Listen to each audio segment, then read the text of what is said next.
ಒಂದೆಡೆ ಮಳೆ ಬೆಳೆ ಇಲ್ಲದೆ ಬರ, ಮತ್ತೊಂದೆಡೆ ಅದೇ ಗ್ರಾಮ ದೇವತೆಗಳ ಬಾಡೂಟದ ಜಾತ್ರೆಗಳ ಅಬ್ಬರ ಶುರುವಾಗಿದೆ. ಸಾಮಾನ್ಯವಾಗಿ ನಮ್ಮ ಕರ್ನಾಟಕದ ಬಹುತೇಕ ಕಡೆ ಈ ಆಷಾಢ ಮಾಸದಲ್ಲಿ ಗ್ರಾಮ ದೇವತೆಗಳಾದಂತಹ ಮಾರಮ್ಮ, ಕರಿಯಮ್ಮ, ಕಾಳಮ್ಮ, ಉಡುಸ್ಲಮ್ಮ, ಕೊಲ್ಲಾಪುರದಮ್ಮ, ದುರ್ಗಮ್ಮನಂತಹ ದೇವತೆಗಳ ಹಬ್ಬಗಳು ಅಂದರೆ ಜಾತ್ರೆಗಳು, ಬಾಡೂಟಗಳು ಈಗ ಶುರುವಾಗ್ತವೆ. ಯಾಕೆಂದರೆ ಈ ಮಳೆಗಾಲ ದಿನಗಳಲ್ಲಿ ರೋಗ ರುಜಿನಗಳು ಹೆಚ್ಚಾಗ್ತವೆ. ಅಂತಹ ರೋಗ ರುಜಿನಗಳು ನಮ್ಮ ಗ್ರಾಮಕ್ಕೆ ಕಾಡದಂತೆ ಇರಲಿ, ಆ ತಾಯಿ ನಮ್ಮನ್ನೆಲ್ಲ ಕಾಪಾಡಲಿ ಅನ್ನುವ ದೃಷ್ಟಿಯಿಂದ ಗ್ರಾಮ ದೇವತೆಗಳ ಆರಾಧನೆಗಳು ನಡೆಯುತ್ತವೆ.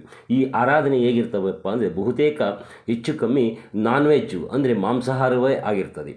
ದೇವರುಗಳಿಗೆ ಕುರಿಯನ್ನು, ಕೋಳಿಯನ್ನು ಕೊಯ್ದು, ಹಾಗೆ ಕೆಲವು ಕಡೆ ಕೋಣಗಳ ಬಲಿ ಕೂಡ ನಡೀತಾ ಇತ್ತು. ಇತ್ತೀಚೆಗೆ ಅದು ಕಡಿಮೆ ಆಗಿದೆ. ಕೊಟ್ಟು ನೆಂಟರಿಷ್ಟರುಗಳನ್ನು, ಸ್ನೇಹಿತರನ್ನು, ಸಂಬಂಧಿಕರನ್ನೆಲ್ಲ ಕರೆದು ಸಾಮೂಹಿಕವಾಗಿ ಬಾಡೂಟವನ್ನು ಹಾಕುವಂಥದ್ದು ಒಂದು ಸಂಪ್ರದಾಯವಾಗಿಯೇ ಬೆಳ್ಕೊಂಬಂದಿದೆ.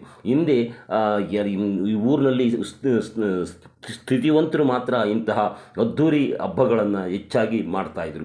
ಆದರೆ ಇವತ್ತು ಪ್ರತಿ ಗ್ರಾಮದಲ್ಲೂ ಕೂಡ, ಪ್ರತಿ ಮನೆಯಲ್ಲೂ ಕೂಡ ಮನೆಯ ಮುಂದೆ ಶಾಮಿಯಾನವನ್ನು ಹಾಕಿ 1, 2, 3 ಸೇರಿದಂತೆ 5-6 ಕುರಿಗಳನ್ನು, ಆಡುಗಳನ್ನು ಕತ್ತರಿಸಿ ಅವುಗಳ ಬಾಡೂಟವನ್ನು ಸವಿಯುವಂಥದ್ದು, ನೆಂಟರಿಷ್ಟರನ್ನೆಲ್ಲ ಕರೆದು ಅವರನ್ನು ಸಂತೋಷಪಡಿಸುವಂಥದ್ದು ಇತ್ತೀಚೆಗೆ ಒಂದು ಮಾಮೂಲಿ ಅಭ್ಯಾಸ ಕ್ರಮವಾಗಿದೆ.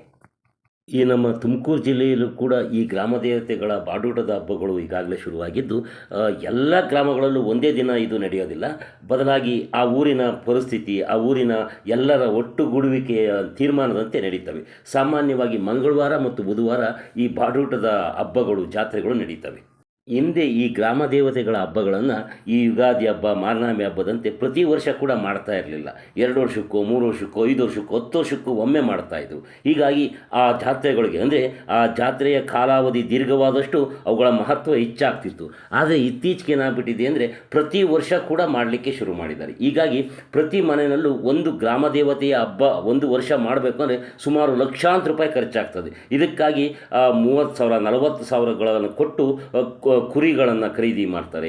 ಅವುಗಳನ್ನು ಮನೆಯ ಮುಂದೆಯೇ ಸ್ವಲ್ಪ ದಿನ ಸಾಕ್ತಾರೆ. ಇಲ್ಲವೇ ಮಾರನೇ ದಿನ ಹಬ್ಬ ಇದೆ ಅನ್ನುವ ಸಂತೆಗೆ ಹೋಗಿ ತರ್ತಾರೆ. ಮತ್ತು ಅದಕ್ಕೋಸ್ಕರ ಹಿಂದೆ ಯಾವುದೇ ಶಾಮಿಯಾನವನ್ನು ಹಾಕ್ತಾ ಇರಲಿಲ್ಲ. ಈಗ ಪ್ರತಿಯೊಂದು ಮನೆ ಮುಂದೂ ಕೂಡ ಶಾಮಿಯಾನನ್ನು ಹಾಕುವಂಥದ್ದು, ಟೇಬಲ್ ಹಾಕಿಸ್ಬಿಟ್ಟು ಅದ್ರ ಮೇಲೆ ಊಟ ಹಾಕುವಂಥದ್ದು ಒಂದು ವಾಡಿಕೆ ಅಥವಾ ಸಂಪ್ರದಾಯವಾಗಿಬಿಟ್ಟಿದೆ. ಯಾಕೆಂದರೆ ಇದೊಂದು ಪ್ರತಿಷ್ಠೆಯ ವಿಷಯವಾಗಿದೆ. ಪಕ್ಕದ ಮನೆಯವನು ಮಾಡ್ತಾನೆ ಅಂತೇಳಿ ಈ ಮನೆಯವನು ಕೂಡ ಅದೇ ರೀತಿ ಮಾಡ್ತಾಯಿದ್ದಾನೆ. ಮೊದಲೆಲ್ಲ ಕುಡಿಲಿಕ್ಕೆ ನೀರು ಮಾಮೂಲಿ ಕೊಡ್ತಾಯಿದ್ರು. ಆದರೆ ಈಗೆಲ್ಲ ಫಿಲ್ಟ್ರ್ ನೀರು, ಬಾಟ್ಲು ನೀರನ್ನೇ ಕೊಡ್ತಾ ಇದ್ದಾರೆ. ಅಂದರೆ ಈ ವೆಚ್ಚ ದುಬಾರಿ ಆಗ್ತಾ ಇದ್ದಾವೆ. ಆ ವೆಚ್ಚದ ಬಗ್ಗೆ ಯೋಚಿಸೋದಕ್ಕಿಂತ ಹೆಚ್ಚಾಗಿ ಪ್ರತಿಷ್ಠೆಯ ವಿಷಯ ಆಗಿರೋದ್ರಿಂದ ಗ್ರಾಮದ ಪ್ರತಿಯೊಬ್ಬರು ಕೂಡ ಇದನ್ನು ಒಂದು ರೀತಿ ರೂಢಿ ಮಾಡ್ಕೊಂಬಿಟ್ಟಿದ್ದಾರೆ.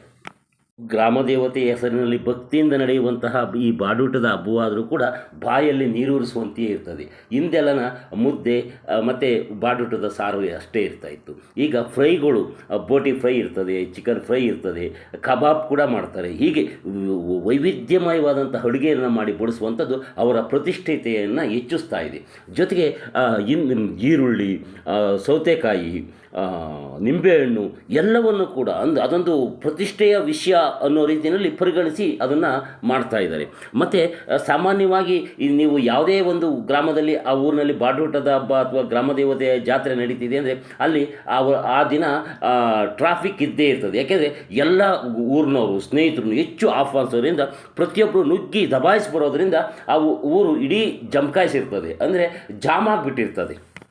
ಈ ಗ್ರಾಮಗಳಲ್ಲಿ ಕೆಲವೊಬ್ಬರಂತೂ ಈ 6 ತಿಂಗಳಿಗೂ ಮುಂಚೆನೇ, 3 ತಿಂಗಳಿಗೂ ಮುಂಚೆನೇ ಕುರಿಮರಿಯೊಂದನ್ನು ಖರೀದಿಸಿ ಈ ಜಾತ್ರೆಗೋಸ್ಕರನೇ, ಈ ಬಾಡೂಟಕ್ಕೋಸ್ಕರನೇ ವಿಶೇಷವಾಗಿ ಅದನ್ನು ಮೇಯಿಸಿರ್ತಾರೆ. ಈ ರೀತಿಯ ಗ್ರಾಮ ದೇವತೆಗಳ ಬಾಡೂಟದ ಆಚರಣೆಗಳನ್ನು ನೋಡ್ತಾ ಇದ್ದರೆ ಒಂದು ರೀತಿಯ ಪ್ರತಿಷ್ಠೆಯಂತೆ ಇದು ಕಂಡು ಬಂದರೂ ಕೂಡ ಇದೊಂದು ರೀತಿಯ ಬಾಂಧವ್ಯವನ್ನು ಹೆಚ್ಚಿಸ್ತದೆ. ಸ್ನೇಹಿತರ ನಡುವೆ, ಬಂಧುಗಳ ನಡುವೆ, ಬಾಂಧವ್ಯದ ನಡುವೆ ಒಂದು ರೀತಿಯ ಸಂಬಂಧವನ್ನು ಹೆಚ್ಚು ಸುಧಾರಿಸ್ತಾ ಇದೆ. ಪರಸ್ಪರರನ್ನು ಅರ್ಥ ಮಾಡಿಸ್ಲಿಕ್ಕೆ ಈ ಗ್ರಾಮ ದೇವತೆಗಳ ಹಬ್ಬಗಳು ಕಾರಣ ಆಗ್ತಾ ಇದ್ದಾವೆ. ಇದೊಂದು ರೀತಿ ಜಾತಿಗಳ ನಡುವೆ ಸಂಬಂಧ ಸುಧಾರಣೆಗೂ ಒಳ್ಳೆ ಕಾರಣ ಆಗಿದೆ ಎನ್ಬೋದು. ಸಾಮಾನ್ಯವಾಗಿ ಈ ಮಾಂಸಾಹಾರವನ್ನು ಸೇವಿಸದ ಬ್ರಾಹ್ಮಣರು, ಲಿಂಗಾಯತರನ್ನು ಹೊರತುಪಡಿಸಿ ಬಹುತೇಕ ಎಲ್ಲ ಸಮುದಾಯದ ಸ್ನೇಹಿತರನ್ನು ಇದಕ್ಕೆ ಆಹ್ವಾನಿಸ್ತಾರೆ. ನೀವು ಕೂಡ ಇಂತಹ ಬಾಡೂಟ ಪ್ರಿಯರಾಗಿದ್ದರೆ ಈ ವಿಡಿಯೋಗೊಂದು ಲೈಕ್ ಮಾಡಿ. ಹಾಗೆ ನಿಮ್ಮಲ್ಲೂ ಕೂಡ ಇಂಥ ಬಾಡೂಟಗಳು ನಡೆಯುವಂತಹ ದಿನಗಳಿದ್ದರೆ ಆ ಬಗ್ಗೆ ಕಾಮೆಂಟಲ್ಲಿ ತಿಳಿಸಿ. ಮತ್ತು ಈ ವಿಡಿಯೋವನ್ನು ಶೇರ್ ಮಾಡಿ ನಿಮ್ಮ ಸ್ನೇಹಿತರು ಕಳಿಸಿ, ಅವರು ಕೂಡ ನೋಡಲಿ. ಮತ್ತು ನೀವು ನೋಡುತ್ತಿರುವ ಈ ನೇಟಿವ್ ನೆಸ್ಟ್ ಯೂಟ್ಯೂಬ್ ಚಾನಲ್ಗೆ ಇನ್ನೂ ಸಬ್ಸ್ಕ್ರೈಬ್ ಆಗಿಲ್ಲ ಅಂದರೆ ಈಗಲೇ ಸಬ್ಸ್ಕ್ರೈಬ್ ಮಾಡ್ಕೊಳ್ಳಿ. ಈವರೆಗೆ ಈ ವಿಡಿಯೋ ನೋಡಿದ ನಿಮಗೆ ನಮಸ್ತೆ.